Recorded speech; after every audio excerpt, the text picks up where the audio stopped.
Vamos lá. Olha aqui, vamos seguindo aqui com o Jornal 96, dando continuidade à série de entrevistas com os candidatos ao Senado da República. Hoje minha convidada é Ana Célia Siqueira, do PSTU, ela que é candidata ao Senado da República. A exemplo do que eu tenho feito com os demais candidatos, nós vamos reservar aqui 20 minutos, um pouco mais do que isso, para essa entrevista, né? Porque a gente tenha o mesmo tratamento para todos. É assim que a gente tem feito. Bom dia, Ana Célia. Bom dia, Diógenes. Bom dia, ouvintes da 96 e toda a equipe do programa que sempre nos recebe tão bem. Você já foi candidata ao Senado pelo PSTU e eu lhe pergunto logo de cara, o que é que lhe motiva nesta eleição o fato de disputar o Senado da República? Então, na verdade, essa é a terceira vez que eu sou candidata ao Senado. A primeira vez que eu saí candidata no PSTU também foi ao Senado. E essa é uma pergunta que sempre ocorre. E eu costumo dizer o seguinte, que não é bem uma questão pessoal, onde eu tenha um sonho, a intenção, eu quero ser senadora a todo custo e vou correr atrás disso. Na verdade, quando o PSTU escolhe os seus candidatos, quando nós definimos as candidaturas, é como se nós, fazendo uma comparação mais popular, é como se nós estivéssemos armando um time para colocar em campo. E algumas pessoas, alguns militantes, têm um perfil de determinadas candidaturas. Evidentemente que outra pessoa desempenharia também muito bem esse mesmo papel, essa mesma candidatura. Já fui candidata a outras vezes em outras funções. Mas, assim, o perfil de já ter feito esse debate de Senado, discutir as propostas, enfim, foi uma candidatura que me caiu e que eu fiz isso, assim, e que não é bem automático, mas acaba que na hora de definir, não, Ana Célia, vai para o Senado ou vai para um... Enfim, é um cargo que eu gosto de disputar, porque eu acho um debate bastante interessante. E aí, quando eu vejo os números dizendo que o Senado, por exemplo, de 81 senadores, 86% é formado de homens e de homens brancos, aí é que eu entendo que uma mulher negra, que é militante do movimento negro, precisa fazer esse debate, precisa estar nesse momento discutindo com os trabalhadores e dizendo que nós precisamos sim eleger uma senadora negra. Então você tem essa candidatura como uma missão do partido, né, de militância mesmo, né? É uma tarefa, uma bandeira que eu carrego com muito orgulho. Você que está afiliado ao PSTU desde 1990, né? E Exatamente. de lá para cá, você falou que disputou o Senado já 3 vezes, mas você também já disputou o cargo de vereador e também de prefeita de Ceará-Mirim. Também então tem. E ao longo dessas participações eleitorais, o que é que ficou, Ana Célia, de lá para cá? Ficam muitas lições, Diógenes, assim, de que as pessoas vão vendo, vão conhecendo cada vez mais o nosso perfil, vão conhecendo o nosso modo de atuar, mas fica também uma lição de que é urgente, é necessário que os trabalhadores, que a população de modo geral, comece a romper com essa ideia de política que se tem, de que o melhor político não é aquele que está falando a verdade ou que está dizendo o melhor programa que as pessoas entendem. O melhor político é o tradicional, é aquele novo que é filho do famoso, enfim. Por que eu estou falando isso? Porque as minhas candidaturas, elas são bem aceitas, elas são bem compreendidas. Sempre tem aquelas pessoas que, antes mesmo de ter um ano eleitoral, elas estão lá perguntando a mim, lá em Ceará-Mirim, nas ruas por onde eu ando, você vai sair candidata? Você vai sair candidata? Teve um ano em que eu não saí, por um momento particular que eu estava passando, problemas de saúde, e algumas pessoas disseram, mas você não está, fica difícil, fica diferente. No entanto, como a gente diz no popular, na hora H, a tendência é o voto útil, é o voto no candidato tradicional. Então, para mim, a maior lição que fica é o seguinte, o que a gente faz ao longo da vida fica como referência. As pessoas me conhecem como uma pessoa de luta, como de uma trajetória em defesa da educação e hoje em defesa também da questão racial, como uma pessoa de luta não só na minha área, porque em Ceará-Mirim a gente está em todas as lutas, mas parece que fazem uma distinção entre isso e o momento de escolher um representante. E aí só entendendo como é que as pessoas veem a política, que está na hora de começar a romper com essas ideias. Pois é, estamos na fase dos registros das candidaturas, vemos as convenções, as indicações, e todo mundo é pré-candidato. Eu até comecei a entrevista errado dizendo que você é candidato. Todo mundo é pré-candidato ainda. Então, quando for aprovado o registro da Justiça Eleitoral, né, todo mundo passa a ser candidato. E a campanha praticamente começa dia 16 agora, né? Exatamente. Quinta-feira é que todo mundo passa a vestir efetivamente começam a condição, né, de credibilidade. Embora a gente saiba, né, que ficam algumas pessoas inaugurando obras, fazendo visitas, aparecendo muito, né? Velhos problemas do Estado que estavam aí parados começam a dizer que vão ser solucionados. A gente sabe que isso é uma forma de campanha, né? Qual é a mensagem que você leva nessa nova candidatura aí para o Senado? Qual vai ser seu foco aí, na mensagem ao eleitor?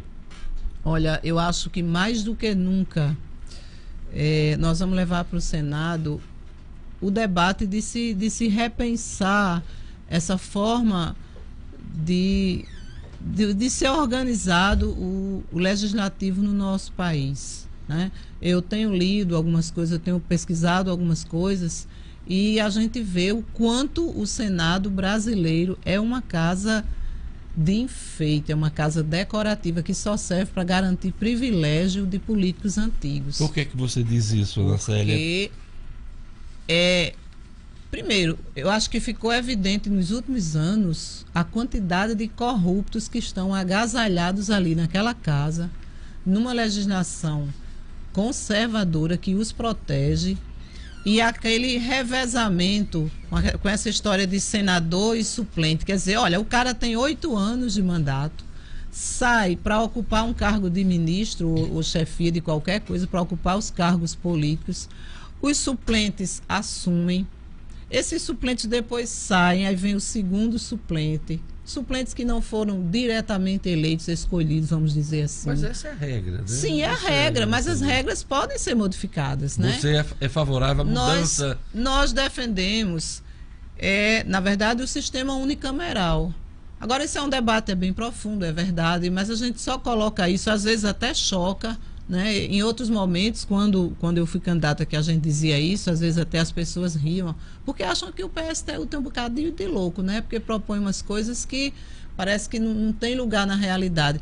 Mas só que a gente vai vendo, as denúncias que pairam por aí estão mostrando quem olha as coisas com seriedade. Não é possível um Senado que 50% praticamente desse Senado seja de senadores envolvidos em escândalo, envolvidos em processos, envolvidos em escândalos, e que estão, como eu digo, se abrigando nesse foro privilegiado, se abrigando nessa casa, né?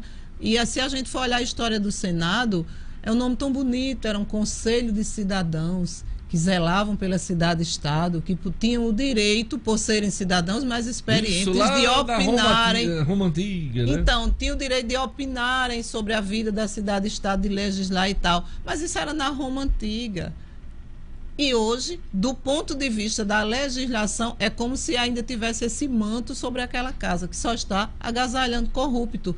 Então, precisa se fazer esse debate. Evidentemente que nós vamos discutir os outros temas, porque o papel do PSTU é colocar um debate de transformação social, e os parlamentares, estejam eles onde estiverem, na casa que estiverem, eles serão um ponto de apoio também para levar adiante esses projetos. Antes de falar de alguns temas, vocês vão apresentar suplentes, né? No caso da candidatura ao Senado, né? Porque tem que registrar. Quem são seus suplentes? Nós temos, eu não sei todos agora, assim, sim, nominalmente, mas eu sei que tem o Sherlington Saraiva, tem a Rejane, tem a Edneide, que são companheiros nossos, todos. O PSDB está apresentando quantas candidaturas ao Senado? Ao Senado, sua, 2. Tem a minha e tem a de João Moraes, que é funcionário público da saúde, residente em Mossoró. É isso. Companheiro João Moraes. Eu queria tratar de 2 temas que são importantes. Primeiro, a questão do racismo.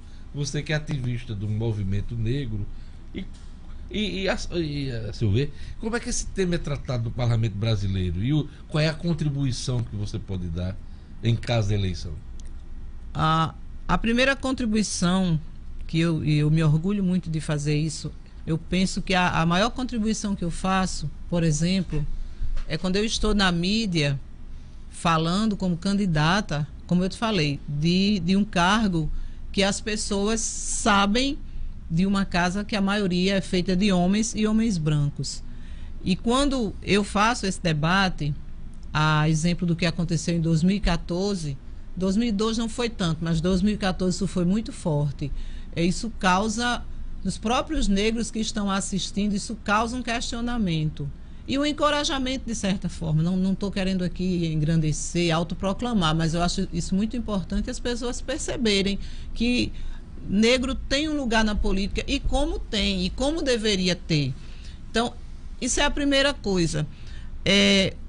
Como eu te falava há pouco em off, nas leituras que eu tenho feito assim, sobre a questão, é muito sério.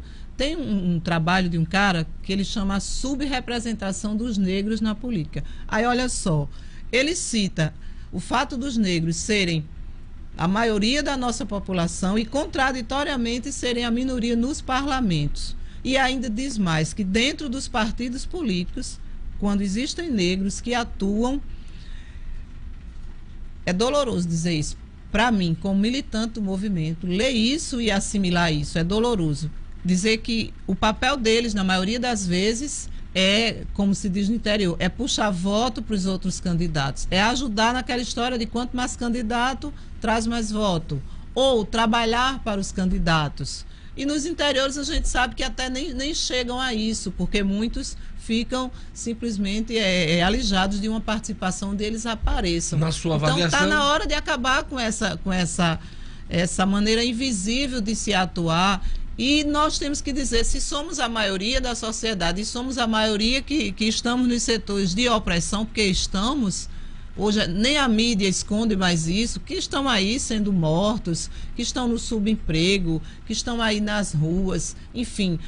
Então temos que estar dizendo o que a gente precisa, melhor do que ninguém. Eu lhe perguntei dessa linha do que você está dizendo, na sua avaliação, negro deveria votar mais em negro. Negro deveria votar mais em negro e acabar com essa história de eleger alguém para dizer a sua necessidade para resolver o seu problema, porque está provado que não resolve, muito menos pela eleição. A eleição não resolve os problemas da população. Nós votamos a cada 2 anos e os nossos problemas só aumentam. Então, o negro precisa ter esse sentimento de se organizar e precisa acabar com isso. Evidentemente que não é uma questão individual. Nós não somos adeptos daquela história de que o povo tem o governo que merece, votou porque não sabe, porque gosta de sofrer. Nós abominamos completamente essas coisas. Mas tem a ver com o racismo, com a ideia de que não serve para escolher e que é a casa grande que tem que decidir o que vai acontecer. E nós queremos que esse jogo vire. Quando nós chamamos a fazer uma rebelião, que o PSTU está colocando isso, não sei se você já entrevistou outro candidato, o candidato ao governo, temos falado isso, o pré-candidato ao governo. Nesse sentido, é de virar o jogo e dizer basta, nós podemos e queremos fazer diferente e se apropriar daquilo que nós melhor temos, que é a capacidade de nos organizarmos. Sua opinião sobre a política de cotas? Ela é correta. Ela é correta? Ela é correta, porque ela vai dar uma oportunidade que foi negada durante anos. Ela vai fazer uma correção. Não é suficiente, por exemplo, não é suficiente ter cotas na universidade com a universidade sendo destruída, sendo privatizada, com a educação sendo privatizada, sendo destruída do jeito que está. Mas, do ponto de vista de garantir o acesso, ela é uma política correta. Nós somos favoráveis. Nessa eleição presidencial, há candidatos defendendo, inclusive, já cobrança de mensalidade para cursos de pós-graduação no ensino superior. Qual é a sua opinião?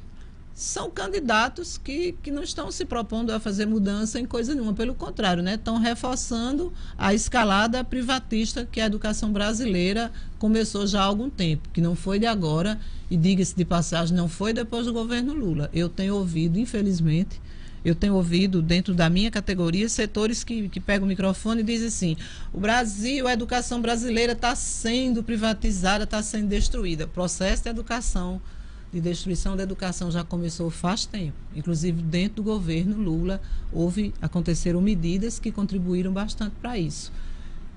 Essa privatização, essa entrada do setor privado dentro da educação já começou há muito tempo. Dívida pública, que é um assunto muito recorrente dentro do PSTU. Como eu disse a você, entrevistei aqui o pré-candidato ao Senado, aliás, ao governo, Dário Barbosa. Mas dívida pública é um assunto que vocês sempre colocam em evidência nas campanhas do PSTU. Qual é a sua mensagem? Dívida pública tem que acabar, né? Tem que acabar. Enquanto o Brasil estiver amarrado nessa dívida, vai ser o ralo de muito recurso que poderia estar sendo utilizado na saúde, na educação e nos demais serviços públicos. Então, para a gente é não pagar e reverter isso em obras públicas, em medidas dentro do país. Evidentemente que isso é uma proposta política, é uma medida política que vai trazer uma série de consequências, mas contrato, é isso que a gente quer fazer. Quebra de contrato, Quebra de contrato, tem que se insubordinar mesmo. Se a dívida foi feita, o contrato foi assinado lá atrás com quem de direito lá, precisando de dinheiro, enfim, se endividou, tem que pagar. Como é que o PSTU encara essa questão? Eu acho interessante a gente colocar desse ponto de vista, né? Endividou, tem que pagar. Como se não pagar fosse, vamos dizer assim, fosse ilegal, fosse imoral, fosse errado. Aí eu te pergunto, e o preço que se pagou e as consequências que o país vem arrastando por causa disso, em decorrência disso? As mortes na saúde, né? A fome dos brasileiros, a miséria, a quantidade de pessoas que vivem sem habitação, enfim, o país não consegue ter uma política de atender aos interesses da sua população. Quando consegue é através de migalhas, é através de programas, exatamente porque tem que garantir esse capital aí girando, funcionando para alimentar a fome desses banqueiros nacionais e internacionais. Então, para nós, não dá nenhuma dor na consciência, nenhum problema dizer não pagar, quebrar isso daí. A gente vive num mundo globalizado. A partir do momento que houver quebra de contrato, questão de dívida, essa é a ideia do PSTU, o país não vai perder o crédito internacional e vai complicar a vida do país em outras áreas. Como se financiar se não tem dinheiro aqui também? Nós queremos fazer uma política, inclusive a política internacionalista, que tem outros países aí que podem apoiar, que nós podemos discutir e reorganizar essa forma de financiamento do Brasil. Existem caminhos, precisam ser colocados, e o PSTU tem a ousadia de discutir e de colocar isso para que as pessoas entendam. Você, Ana Célia, eu posso lhe tratar assim? Sim, nós estamos da mesma idade, do mesmo período. Vontade. Você é militante, ativista sindical.